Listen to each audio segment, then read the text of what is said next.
नमस्कार दोस्तों, आप सभी का फिर से स्वागत है आपके अपने YouTube चैनल पर। आज हम बात करने वाले हैं HPLC के बारे में। HPLC मतलब हाई परफॉर्मेंस लिक्विड क्रोमेटोग्राफी। इसी का ही दूसरा नाम होता है रिवर्स फेज क्रोमेटोग्राफी। अब क्रोमेटोग्राफी की बात अगर हम करें तो एक्चुअल में क्रोमेटोग्राफी होती क्या है। क्रोमेटोग्राफी में ये एक टेक्निक है जिससे हम जो हमारा सैंपल होता है, सैंपल के अंदर मिक्सचर्स होते हैं कंपोनेंट के, उससे हम क्या करते हैं, कंपोनेंट्स को सेपरेट आउट करते हैं, उनको आइडेंटिफाई करते हैं और उनकी अमाउंट कितनी है वो पता करते हैं। क्रोमेटोग्राफी में ये होता है। और क्रोमेटोग्राफी का ही एक टाइप है जिसको हम कह रहे हैं HPLC। HPLC और इसका नाम दूसरा जो रिवर्स फेज है वो क्यों है वो मैं अभी बता रहा हूं, ठीक है। HPLC आप सब जानते हैं कि कोई भी क्रोमेटोग्राफी है उसमें दो फेज होते हैं। पहला फेज होता है मोबाइल फेज, दूसरा फेज होता है स्टेशनरी फेज। इसमें क्या है,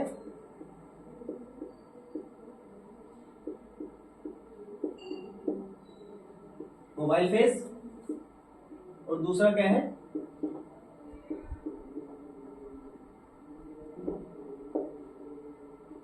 stationary phase.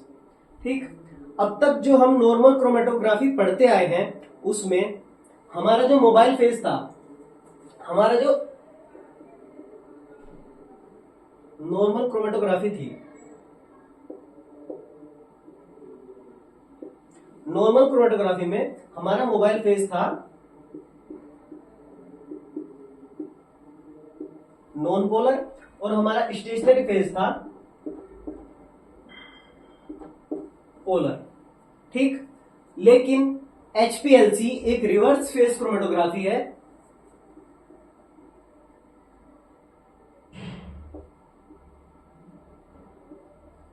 Reverse phase chromatography में क्या होता है, हमारा जो मोबाइल फेज होता है वो हो जाता है पोलर और जो हमारा स्टेशनरी फेज होता है वो क्या हो जाता है, नॉन पोलर। इतनी बात क्लियर है। अब पोलर और नॉन पोलर क्या होते हैं ये मैंने पिछली वीडियोस में बताया था, एक बार फिर से बता रहा हूं।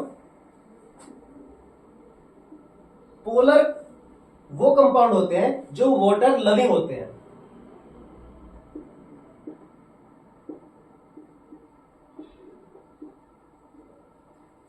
वाटर लविंग या फिर इनको दूसरे नाम से कहें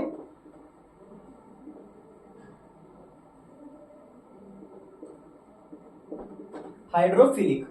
ठीक है, पोलर कंपाउंड कैसे होते हैं, वाटर लविंग या फिर हाइड्रोफिलिक। हाइड्रो मतलब वाटर, फिल मतलब लव। ठीक है, अब नॉन पोलर, नॉन पोलर होते हैं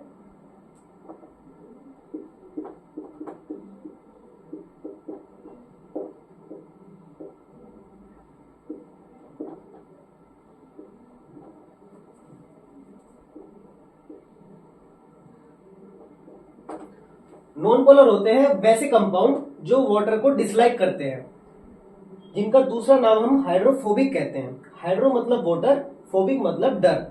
ठीक है, जो वाटर को डिसलाइक करते हैं उन कंपाउंड को कहते हैं हम नॉन पोलर। इतनी बात समझ में आई, इसको नोट कर लीजिए, मैं आगे का मिटाता हूं।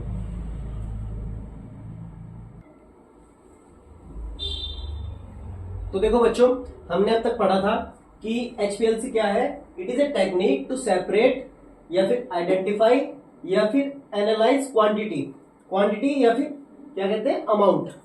किसी भी सैंपल के अंदर जो हमारा कंपोनेंट है उसको हम सेपरेट करें, आइडेंटिफाई करें या फिर उसकी क्वांटिटी जो है उसको एनालाइज करें, वो क्या HPLC से कर सकते हैं।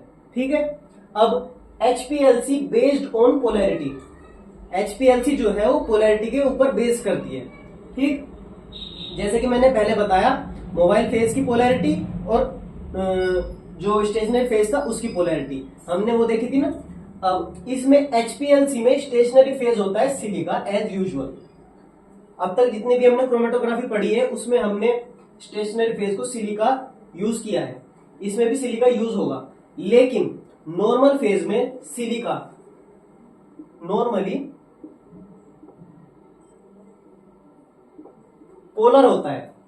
ठीक, नॉर्मली सिलिका पोलर होता है, लेकिन जो हमारी HPLC है ये है रिवर्स फेज क्रोमेटोग्राफी, और इसमें सिलिका को हमें क्या करना है, नॉन पोलर बनाना है। इतनी बात समझ में आई? इसको बनाना है नॉन पोलर। एक मिनट, ठीक है बच्चों, इसको बनाना है हमें नॉन पोलर। अब नॉन पोलर बनाने के लिए इसके साथ हम अटैच करते हैं C18 की चेन, ठीक है। अभी क्या बन गया,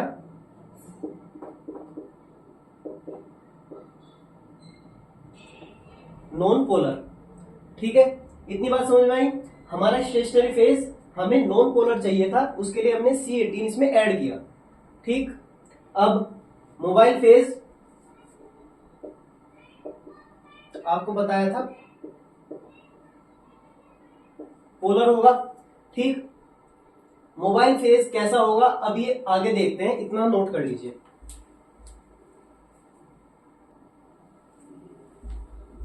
तो देखो बच्चों, ये हमारा HPLC का सेटअप है, और इस सेटअप में ये है हमारा कॉलम, जिसके अंदर हम स्टेशनरी फेज डालेंगे। एज यूजुअल जैसा हमने पिछली क्रोमेटोग्राफी में पढ़ा था, कॉलम के अंदर हमारा स्टेशनरी फेज होता था। स्टेशनरी फेज इसमें इस बार नॉन पोलर है, स्टेशनरी फेज इस बार इसमें नॉन पोलर है, और कैसा है, सिलिका अटैच्ड विद C18, ठीक है। Silica attached with C18 non polar, इसमें स्टेशनरी फेज, ठीक है। अब इस साइड है हमारा मोबाइल फेज, इस बिगर में हमारा मोबाइल फेज है जो कि है पोलर, ठीक।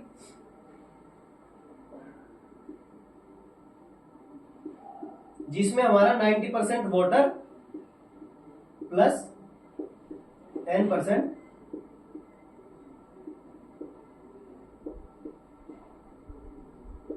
सोलवेंट सॉल्यूशन, ठीक है।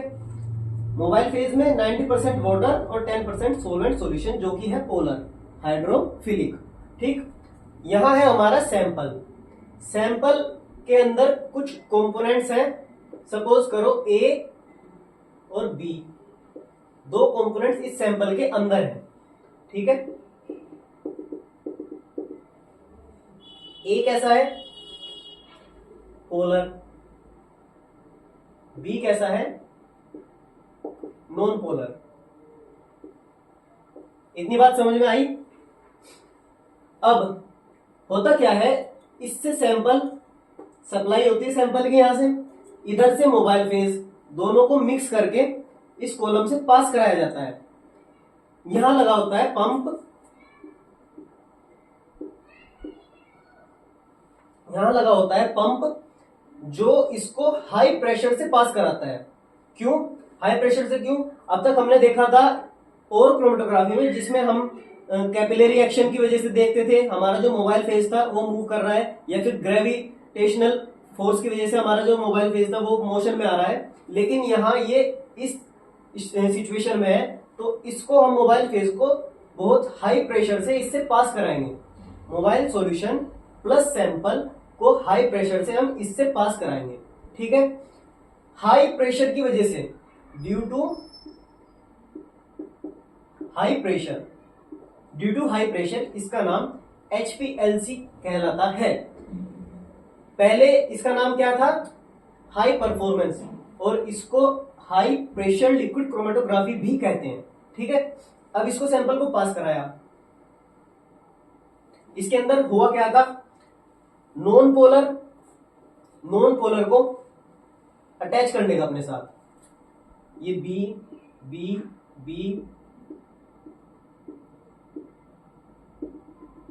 यहीं तक ही रहा, ठीक है। जो हमारा नॉन पोलर कंपोनेंट था वो यहीं तक ही आगे रुक गया, लेकिन जो हमारा पोलर था, ए मोबाइल फेज हमारा पोलर और ये पोलर, ठीक है, तो हाई प्रेशर के साथ आगे तक निकल गया, ठीक। यहां निकलने के बाद डिटेक्टर ने इसको डिटेक्ट किया, फिर उसके बाद ये डिटेक्टर कंप्यूटर बेस्ड है, ठीक। फिर स्क्रीन पे एक ग्राफ शो हुआ जिसकी एक पीक आ गई। ठीक, ये ग्राफ किसके बीच में होता है? कंसंट्रेशन या फिर एब्जॉर्प्शन और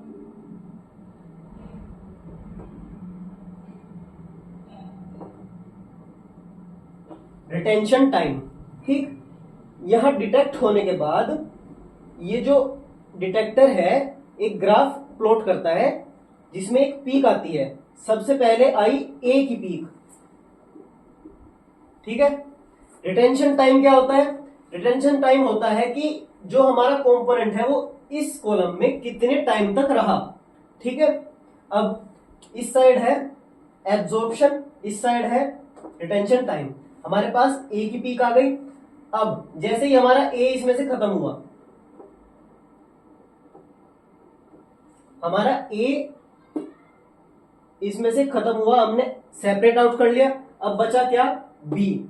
ठीक है, अब बी को भी हमें सेपरेट आउट करना है, तो कैसे करेंगे?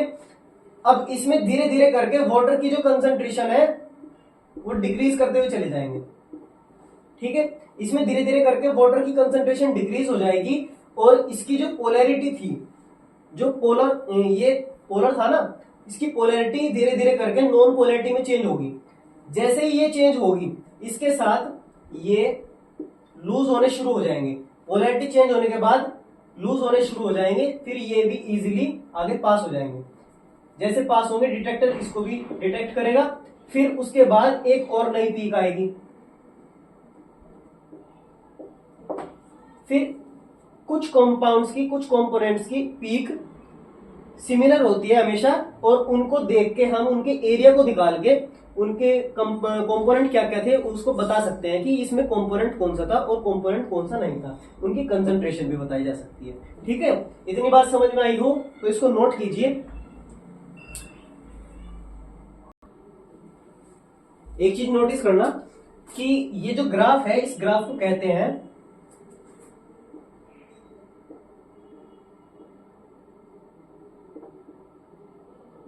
क्रोमेटोग्राम। ठीक है, आज का लेक्चर अगर आपको समझ में आया है तो लाइक कीजिए, शेयर कीजिए, सब्सक्राइब भी कीजिए, और अगर इस लेक्चर में कोई आपका डाउट है तो उसको प्लीज कमेंट करके मुझे बताइए। Thank you.